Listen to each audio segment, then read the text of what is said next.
वो लोग जो काफ़ी सारी दवाइयाँ ले रहे हैं डायबिटीज़ की, उनके लिए मेरे पास आज एक चीज़ है जो आपको यहाँ पे नज़र आ रही है।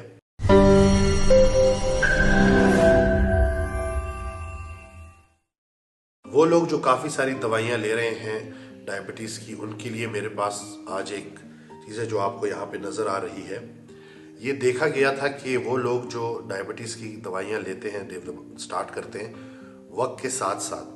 उनकी दवाइयाँ जो उनकी तादाद वो किस तरह से बढ़ती है और क्या वो एक ही जितनी दवाई लेते हैं या दवाइयाँ बढ़ रही हैं, ये देखा गया। और दूसरी तरफ वो लोग थे कि जिनकी जो है सर्जरी हुई,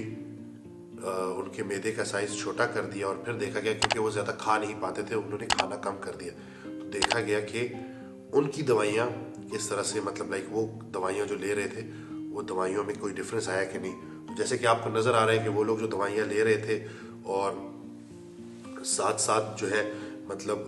ऑब्वियसली उनकी डाइट चेंज नहीं हुई थी, तो उनकी वो बीमारियाँ बढ़ती गई, वो जो दवाइयाँ बढ़ती गई और आप देख लें कि कुछ अरसे बाद वो कितनी सारी दवाइयों पे थे और उनकी बीमारी बढ़ती गई। दूसरी तरफ आप देखें कि वो लोग कि जिन्होंने सर्जरी करवाई, जो ज़्यादा खा नहीं पा रहे थे, वक्त के साथ साथ चूँकि वो ज़्यादा खा नहीं रहे थे तो